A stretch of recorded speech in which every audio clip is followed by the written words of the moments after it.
Hello, and welcome to the next episode of Spiritual Fertility. I am beyond grateful to be here today with a good friend of mine, Jennifer McGinley, and I want to share a little bit about how we came to meet because she's just one of my dear soul sisters, and I am so grateful to have her here.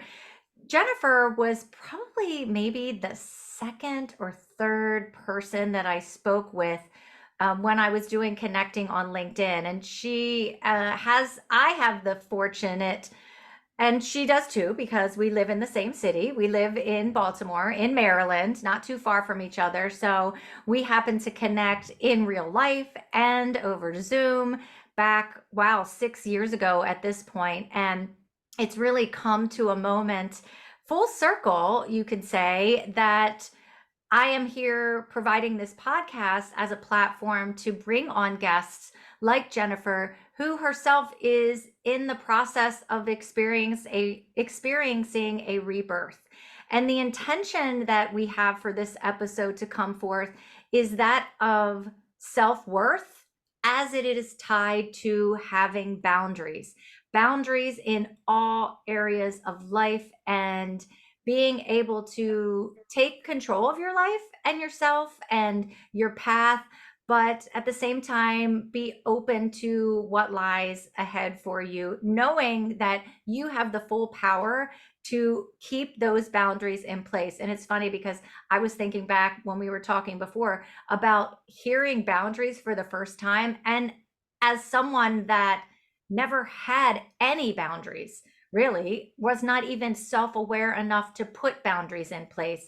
And now, as I evolve, and Jennifer will speak about too, as she evolves, we recognize all the ways how important boundaries are to our life and to our well-being and to our future. And also, before I let Jennifer speak, we both want to take the time to acknowledge there's been a tragedy in our city this week. The Francis Scott Key Bridge was hit and came down, and we want to just think about all those that are affected and this ripple effect that is going to continue on because of this tragedy. So saying a prayer for all those who are involved. And the skyline of Baltimore for the time being is definitely altered as we speak. So thinking about all of those that are involved. And without further ado, my dear friend, boy, we have a history together, and this is so fun to get and sit down together. Jennifer McGinley, and why don't you take the opportunity to introduce yourself, share a little or as much as you want, and then we'll move forward into our conversation. We definitely have a lot to talk about today. I am thrilled to see you and speak with you. And yes, my heart goes out to Baltimore. It will be forever changed. But I think coming together and like everybody's been saying, the strength and resilience is pretty incredible. So I wish everyone the best. Yeah, you know, I love getting to talk with you as I always do because we just have this equal understanding of being honest and genuine, and that has always been so comforting to me, and you've been with me during the most challenging years. I feel like I decided to open up a business and then boom, my life was just forever changed in very good ways as well. But yes, my background out of college, public relations in healthcare and higher education, and I love getting the opportunity to tell stories and share information to help others. And I think that's kind of the nugget of what I do is the opportunity to take information and to help make others, lives better. So it was back almost 7 years ago that I started my own business, JLM Strategic Communications. And I do media relations, community outreach, and kind of reputation management for organizations in healthcare, higher education that really want to increase the awareness and connections and credibility for their organization. So I'm very fortunate and very proud to do the work that I do. And meeting amazing people like Alison is just, kind of the tip of the iceberg. Yeah, you have built a business from the ground up and run it your way and have really certainly taken in the advice and support from others, but have really stayed true to who you are. And we were talking a little bit beforehand. Let's talk a little bit about like how important that self-awareness is, because you were speaking with me about from a very early on time in your life, you were interested in self-help and getting to understand yourself better. Talk a little bit about that and your journey Yeah. of self-awareness. Yeah, I have a book called Get Off Your Butt and Do It. I think that's what it's called. But back from the 80s, I've always been into just being curious and learning and, being better every day. I think, I know my mom's favorite prayer was the Serenity Prayer, and it really talks about being better every day. And I think I just kind of took that on as something that I needed to do as well. And I think that's what we all do. We all get a new day. Every morning is a new start and a new fresh start. And now as I'm 55, I'm so interested in, you know, being a good adult. And not everybody chooses a path that I've taken in terms of being aware of how my behavior, my words, my actions impact other people. But I think I was very fortunate to choose the industry of communications because in my own personal life, that has been absolutely vital and paramount. And so it is interesting how, when you look backwards, how everything you've done and all of your experiences lead you to where you are presently.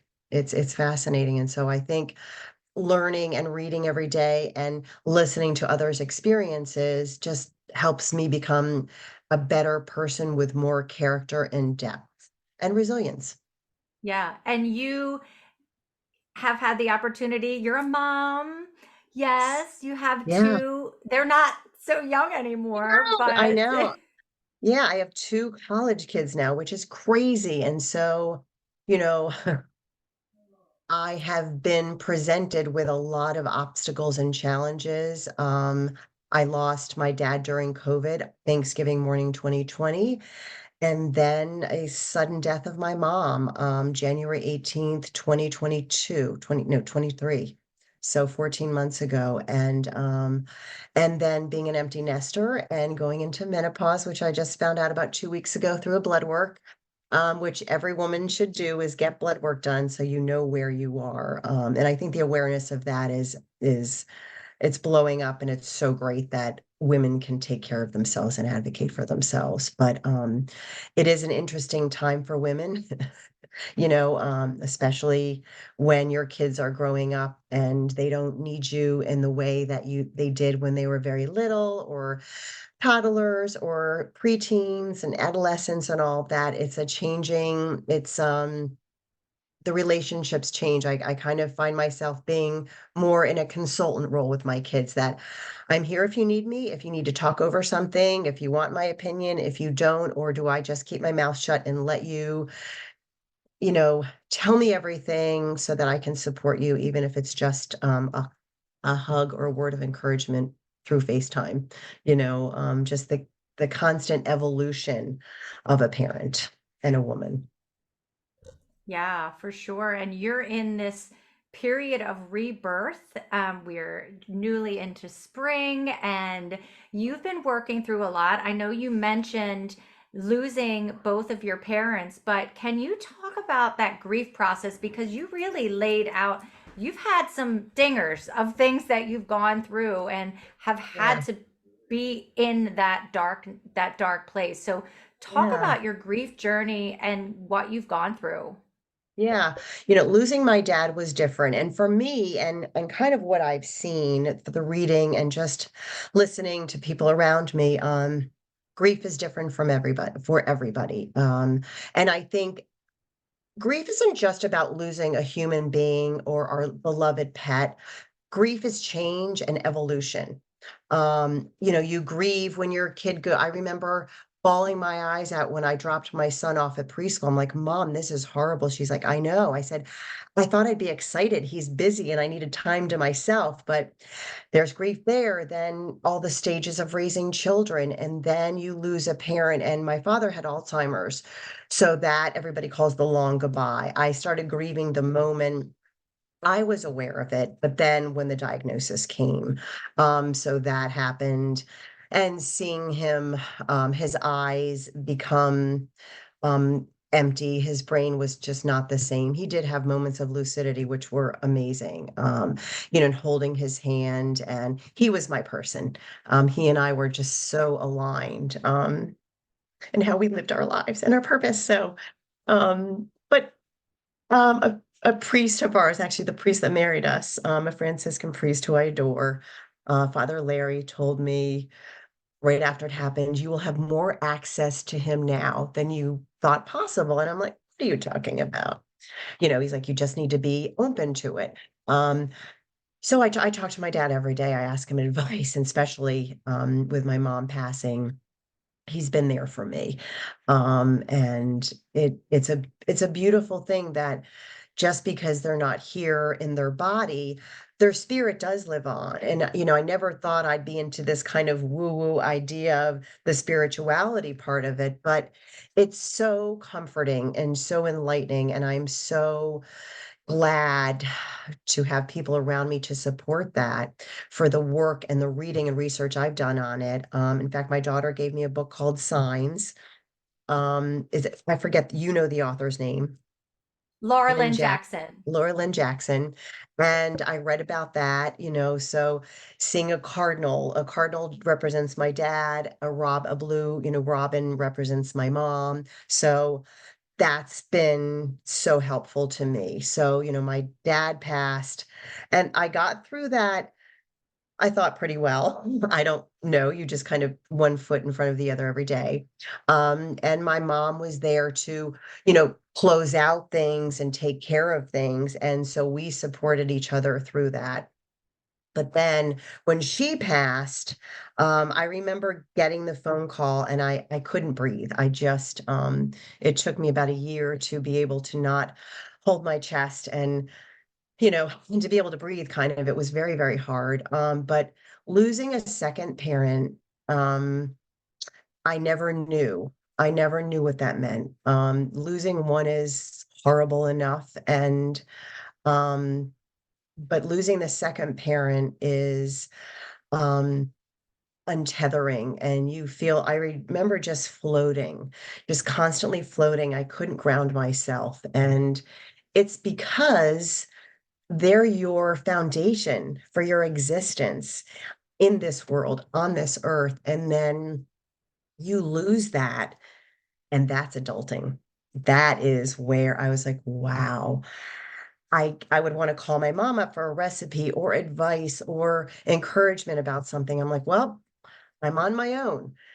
So that, and it's hard because they were both only children. So I don't have aunts and uncles, although we have one family member, to go to. So it was my mom's dear friends, would call and check in. And one, Janice, is just this light that said, I can be here for you.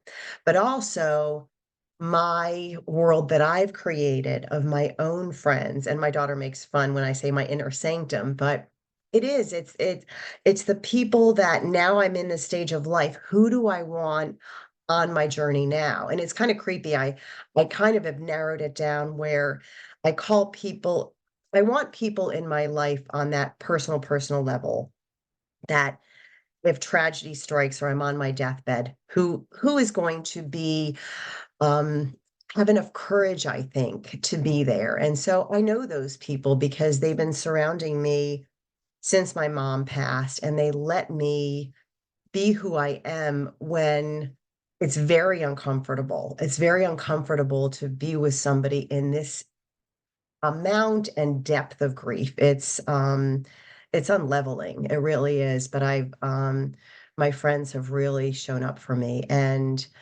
I know with COVID and losing my father, I changed. I became a different person. And I'm so grateful that I allowed myself to sit in the darkest, like they say, you're on your knees, like literally. It's not, it's pretty bad. It's pretty dark. But I know those people that are now in my life, and some I've had to gracefully and quietly walk away because that's not what I needed in my life anymore. And I have a different trajectory of how I want to show up in this world. And grief allows you that opportunity. And grief doesn't say no and say and hold back. You can be in denial of grief, but after going grief the first time, I'm like, I kind of got this. I kind of know what I'm dealing with. And I was like, oh no, I don't want to go through this again.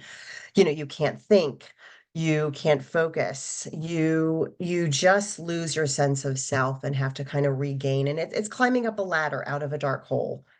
Um, you know, and it's hard to explain, but my procedure for it is just to face it, face it head on. And I've always kind of been that way. I ask uncomfortable questions. I have uncomfortable conversations.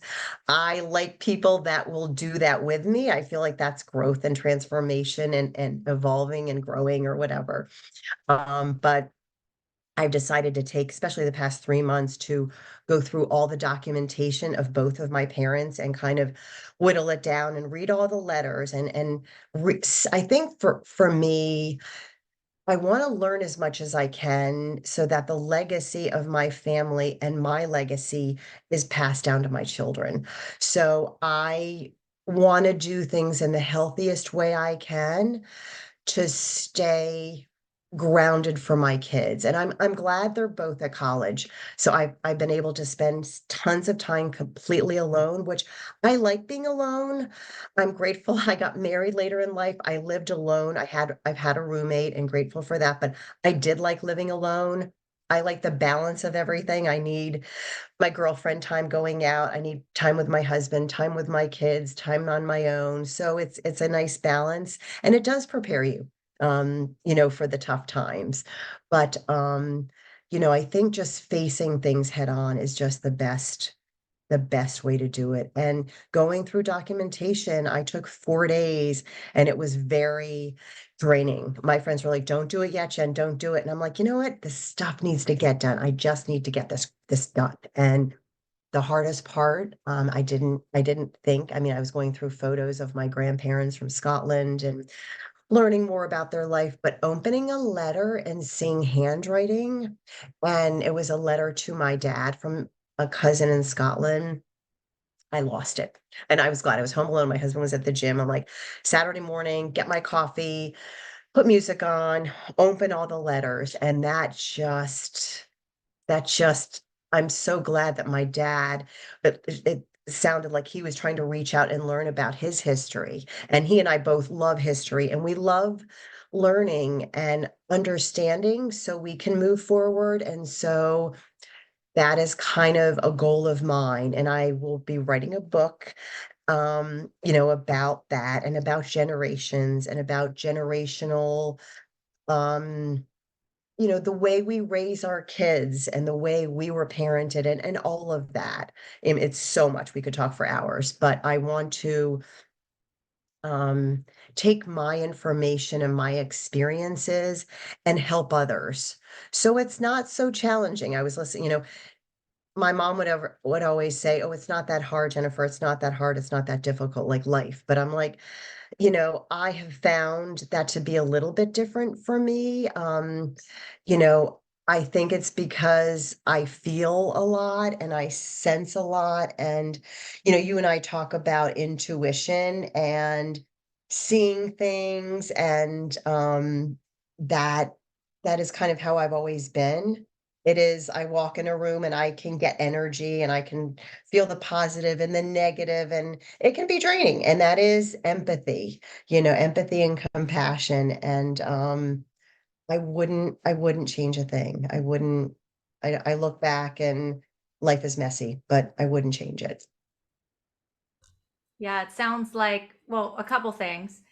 Sounds like you're an empath, that you do feel and read other people and situations, and what comes with that, and with the information and the story that you just shared, with going through grief and finding who you wanted to spend time with and what you wanted to do in your evolution and being in the darkness, for sure, there's so many boundaries, right? I mean, boundaries with who we need to cut out of our life, boundaries with how we need to protect our energy, how we need to protect our safe space, boundaries for who, what we want to do with our time every day. Also, Yes. boundaries for what we choose to bring forward from how we were parented and the Yeah. ancestral and parental and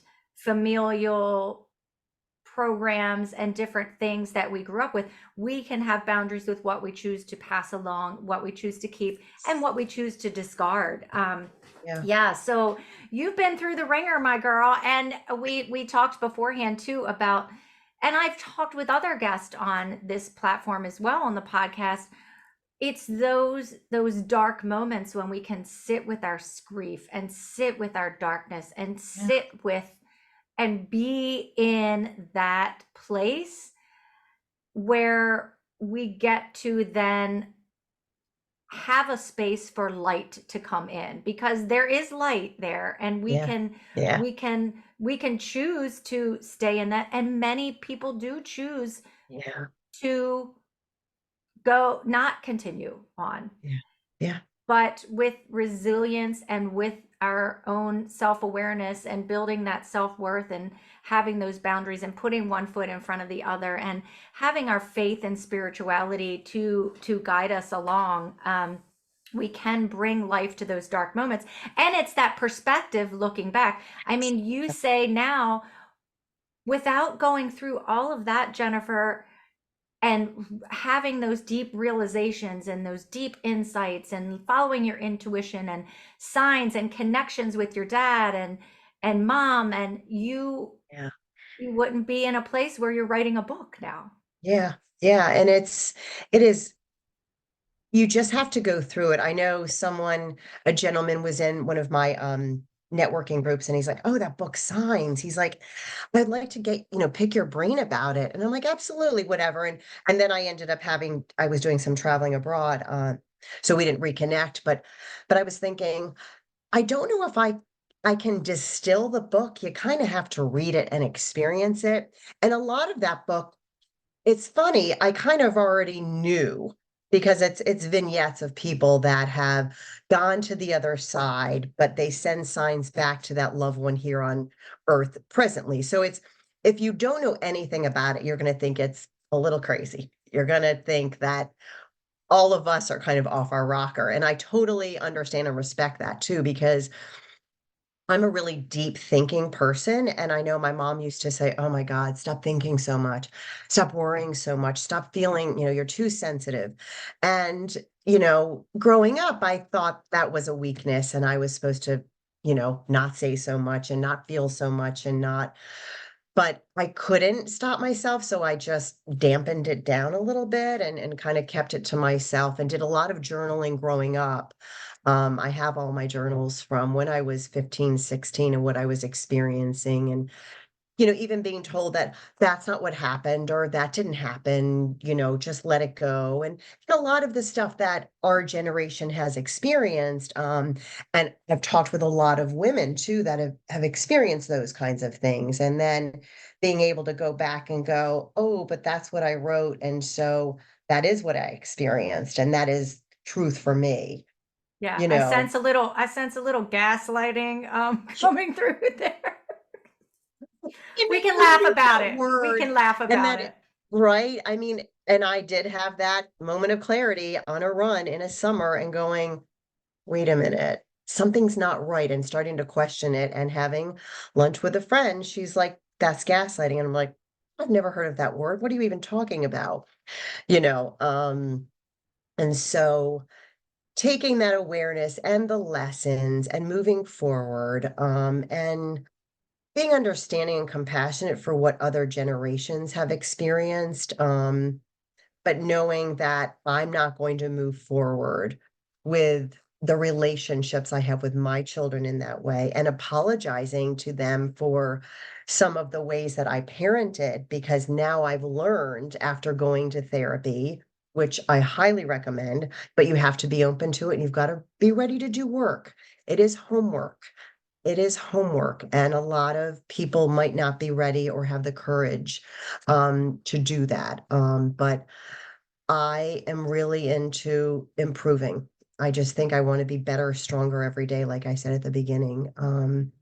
And so taking what I've learned, stopping the cycles, but then in the book that I write, it will be taking my grandmother's generation and learning about that, how she parented, how my mom parented, and how I'm parenting and how my kids will parent. That's a big responsibility, and I think boundaries are all a part of that. I had to learn boundaries in my business. Got screwed over a lot. Kept learning the lesson. Boundaries with my family, boundaries with friends. Who am I letting in my world? Who is taking up my time? That was a lot too. And so, I remember someone going, "Oh, going through that, you must have been angry." And yes, at the beginning, when you have that awareness, it is very confusing and can be angering for sure. But now it's my responsibility.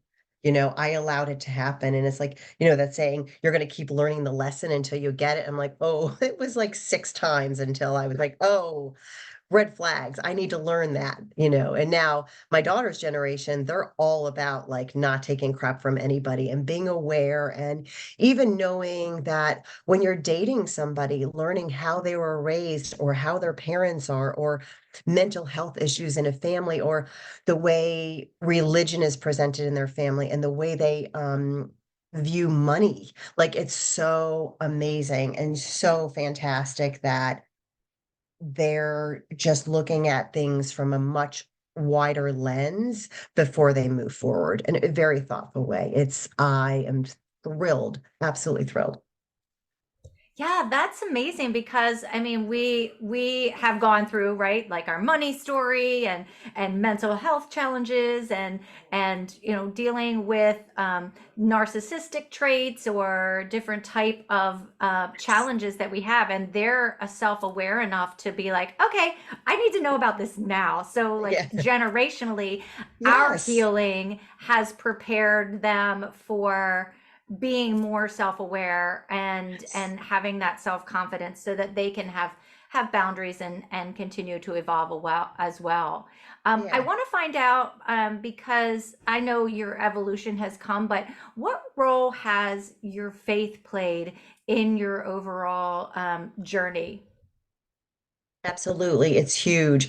In fact, one of my sister-in-law's sister saw me right after my dad passed and she's like, how's your faith? Do you have a good faith? And I'm like, absolutely. It's been an interesting journey on that end too, being raised as a Catholic, and going through all that. And I did work for the archdiocese, and I was raised in a very amazing close-knit Franciscan community in upstate New York where my dad worked, and it was nothing but positivity and warmth, and I just loved it. In fact, we would go to the beach, and I had my first communion at home. My mom made the unleavened bread, and I wore like a brown calico dress. It was the 70s. So, and I love my godfather so much. He's since passed, and his son married my husband and I. So there's such this connection and this link. That has been so important to me. I did a lot of Catholic retreats growing up in my teen years. I moved a lot. I mean, I went to three elementary schools, two junior highs, three high schools. So it was a lot of moving. It was always presented in a very, very positive way. My dad's job just would, he was just moving up that ladder with his fundraising jobs. And so it was exciting, but there were a lot of transitions. So I would always find the theater group of kids to hook right into or student government. And just be really chatty and talkative with other people so I could kind of hook in and find good friends quickly. I had to, that was really a part of survival. But yeah, I mean, my faith has changed as I've aged, and for me, it's holding myself to a higher being, and holding myself accountable in this world. And I think I am fortunate that my father has passed. So I will pray to dad and God in the morning and say, listen, what do I need to accomplish today? What do I need your help with today? And so, you know, I love spending time alone in the morning to gather my thoughts and to face the hard things. If I've made a mistake or I need to work on something, the quiet is where I find clarity.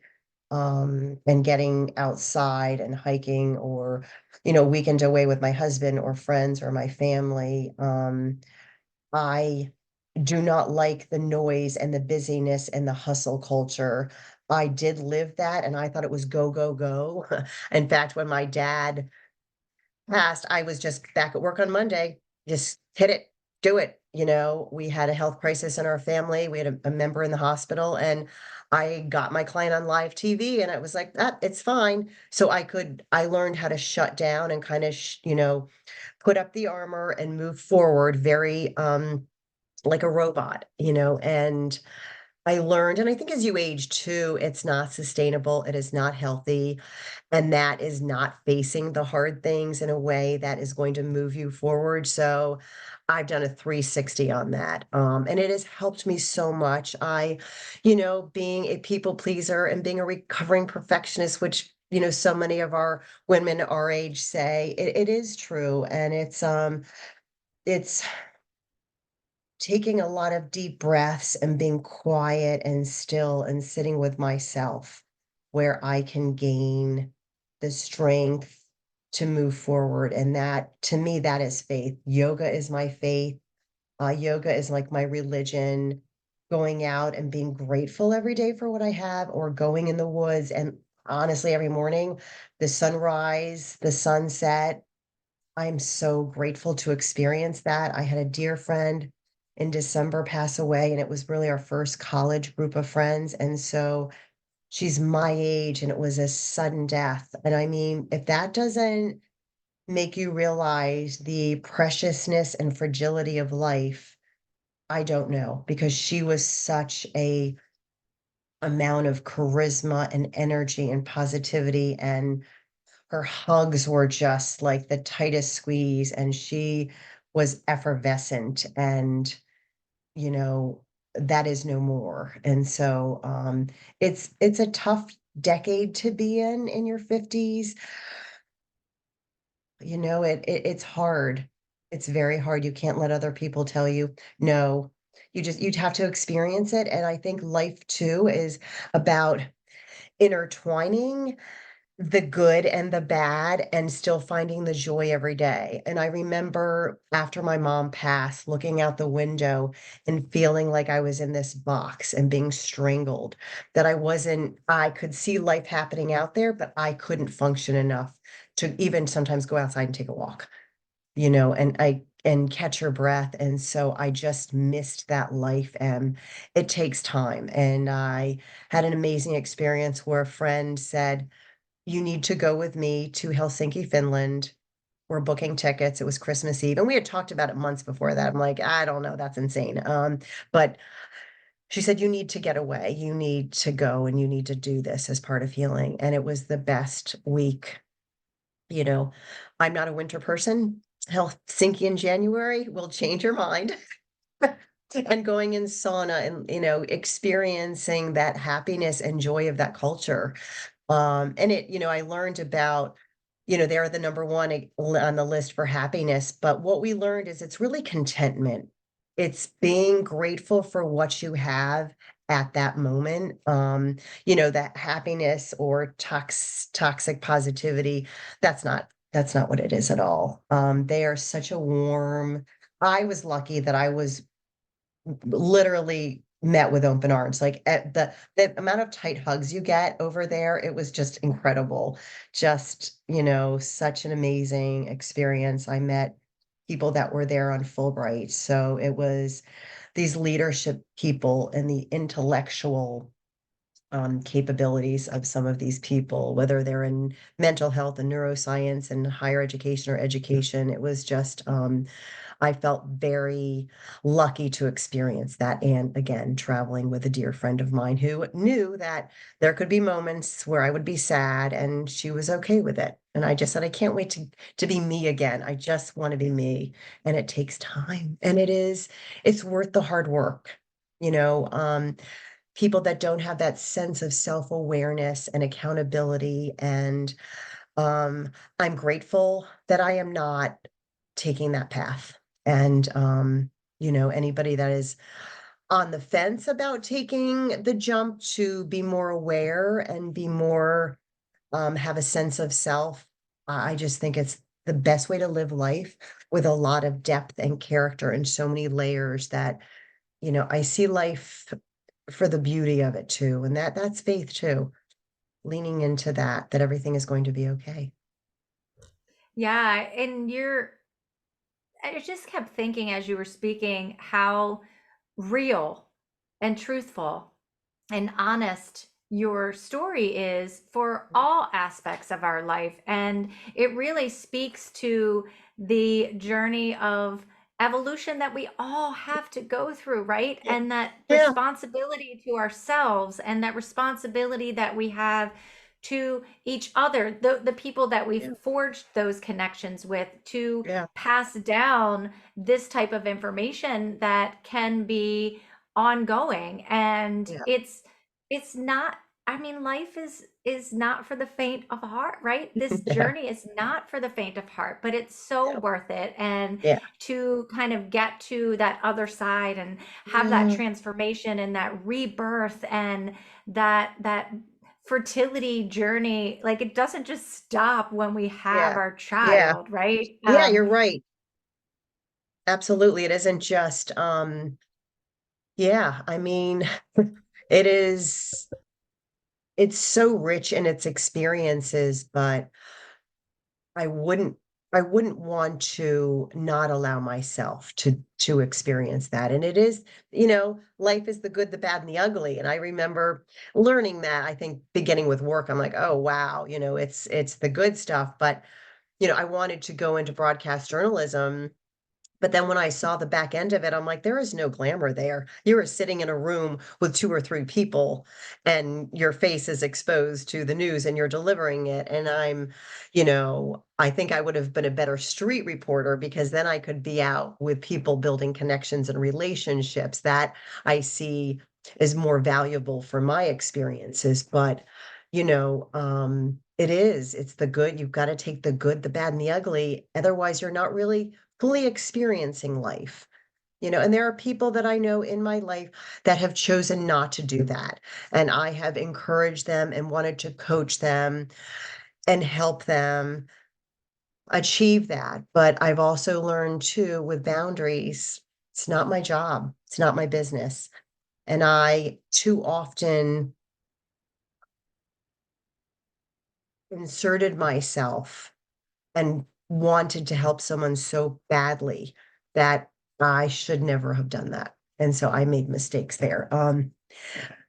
I guess seeing I wanted a relationship with their full potential of what I saw in them, didn't take them for what they were. And that was a huge mistake I made. When there are all these quotes, listen, when somebody speaks, listen to them, or when you see somebody at face value, that is reality. And I guess I just didn't want to face that.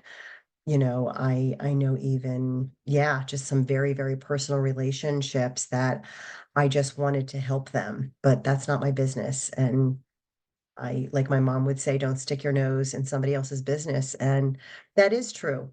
You know, you're raised to not air your dirty laundry and not stick your nose in somebody else's business. There are all these neat sayings, right? And that is partially true, but I think us as a society, we're evolving where we can take those sayings with a grain of salt and move forward. And I think if we all kept our mouths shut like we were supposed to do as children and not speak these truths and tell these stories, we would be worse off. I'm extremely overly honest with my kids. And I know that is probably the effects of what I experienced. So I'll apologize to my kids, like, I'm TMI here, but this is what I experienced, secrets and not telling the truth or not explaining, talking about your health. Well, that doesn't serve you. That is not, I found out a lot of secrets going through paperwork and documents and death certificates, so I don't I don't want to leave my kids in the dark.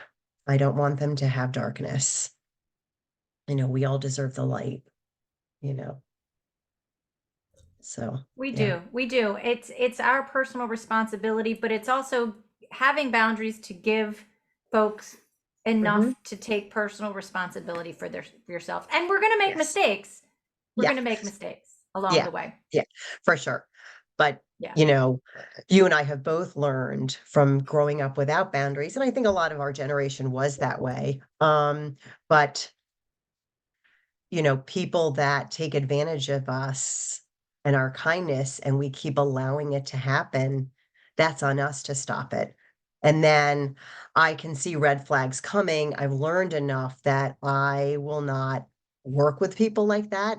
I have let go and fired the client for that behavior and that disrespect. Same as, some personal relationships too, so that I can now say, I'm not allowing any toxic relationships in my life. I've let them all go. If I see any sprinklings of it, I can speak my mind. And if the relationship continues, great, but it's going to be a very transparent, honest relationship where I can be in control too. And I know we were talking about self worth, that when I finally shoved away all that crap, my business completely changed and the trajectory that when I hit that 5-year mark, everything that I had envisioned years before that happened.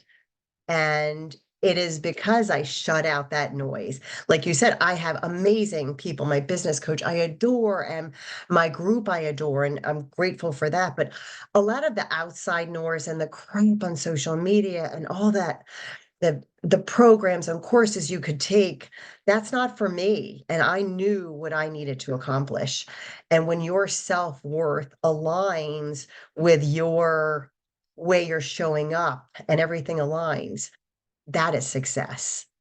And so once I finally just took a deep breath and did what I knew I had to do and shut out all the crap and the noise and all the positive and negative stuff and just put my head down and got to work, then my business took the shape and framework that I always wanted it to be. It wasn't just the little business. How's your little business going? And so finally, you know, I could just I could just be and just do the work I love. And I think the people that are like you that are still alongside me and the people I have in my life now saw the change when I did the work and I stopped the cycle. And I was honest saying, listen, this is what I'm learning. And if you're on the ride and you're willing to take the ride with me through the ups and downs of what life really is, great. But if this doesn't work for you, I'm okay with that.